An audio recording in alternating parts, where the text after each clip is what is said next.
was one of the biggest moments of the Boston mayoral campaign to date, acting Mayor Kim Janey's endorsement of her former opponent, Michelle Wu, over the weekend. I believe she is the candidate with the record and the values to not only protect the progress that we have made, but to build upon that progress to create a city that is what? More equitable, more just, and more resilient. Janey came in fourth in the preliminary, neck and neck with third place finisher, City Councilor Andrea Campbell.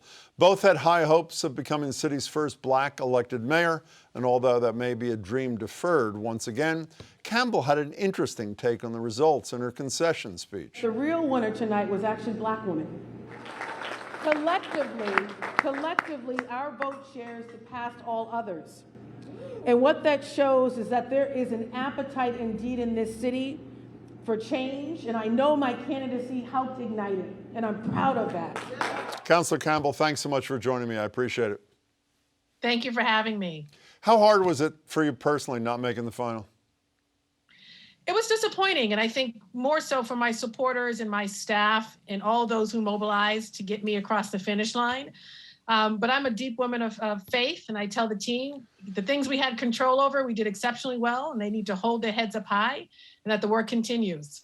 You know, I just played, the real winner tonight was black women. I mean, obviously everybody knows if you do the math, you and Kim Janey combined got the most votes, but that's not my definition of winning. Did you mean that literally, or did you just feel it was the right thing to say for your supporters on election night? I meant it. You know, I've said from the very beginning that there was more than enough room for more than one black candidate to run. I still believe that.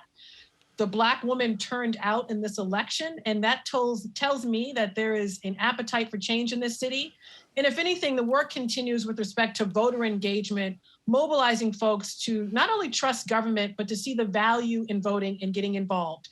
And so that work continues, and I'm excited about continuing to play a part in whatever that looks like going forward. But when you say there's enough room, there wasn't enough room. Or let me put it another way. I think it's quite obvious, considering how close on the heels of Councilor Asabi George you finished and how close Kim Janey finished to you, that if one of you weren't in the race, or if there was consolidation with you both in the race behind one of the candidates, you would have been in the final.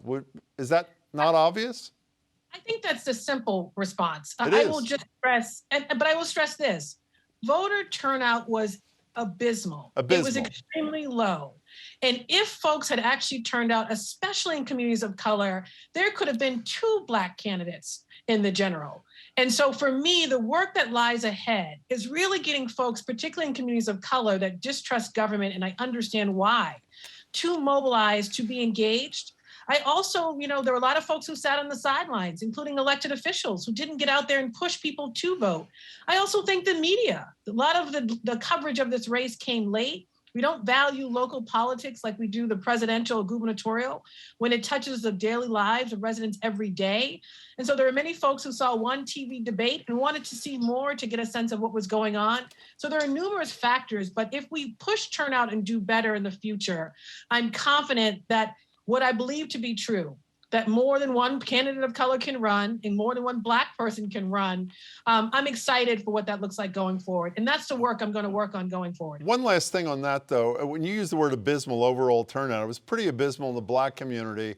Do you attribute that purely to what you characterize as distrust of government? I mean, one might argue there wasn't a lot of trust in a Councilor Campbell or an acting Mayor Janey either, if the turnout was like that. This is generational, right? There are folks who come out to vote and who say, after I vote, nothing has ever changed in my community.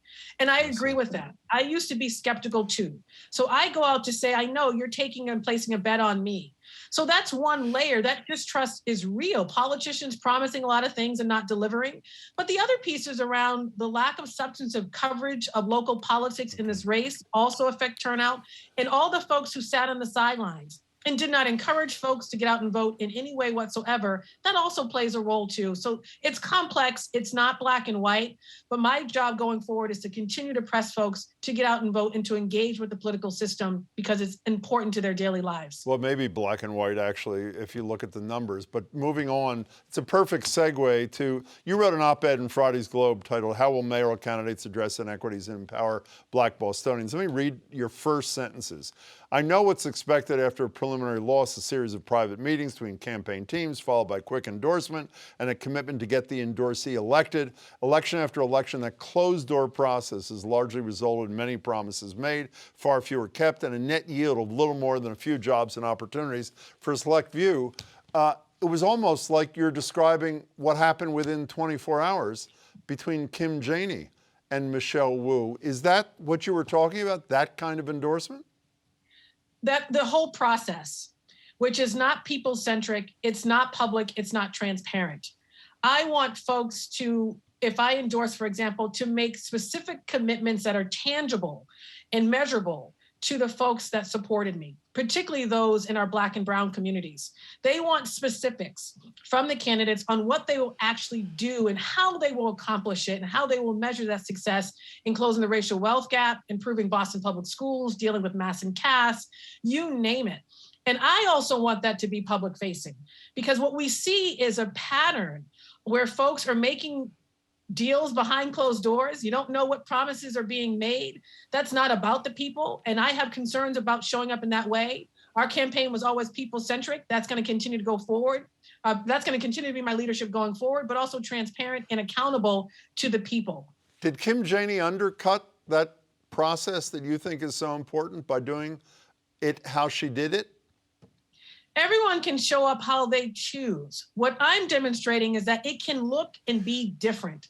And that is necessary. If we want certain communities to start to vote and get engaged, they want accountability, they want to be at the table, and they want us to put them first. That's essential. And we saw throughout the process that that's not always the case. There are deals that are being made. It's about access to power, loyalty, things that get in the way of truly democratic processes and truly of putting people first. And so my leadership continues. And so I'm going to meet with the candidates. And if I choose to endorse in this race, it's because publicly we will stand together with specific, tangible commitments from that candidate on what they're going to do to close these gaps, how they're going to address inequities, especially in education, in economics, in our healthcare system, and have a specific plan on how they're going to accomplish that so that we can truly hold them accountable. Councilor Campbell, it's good to see you. Thanks so much for your time. Thank you for having me. Thanks.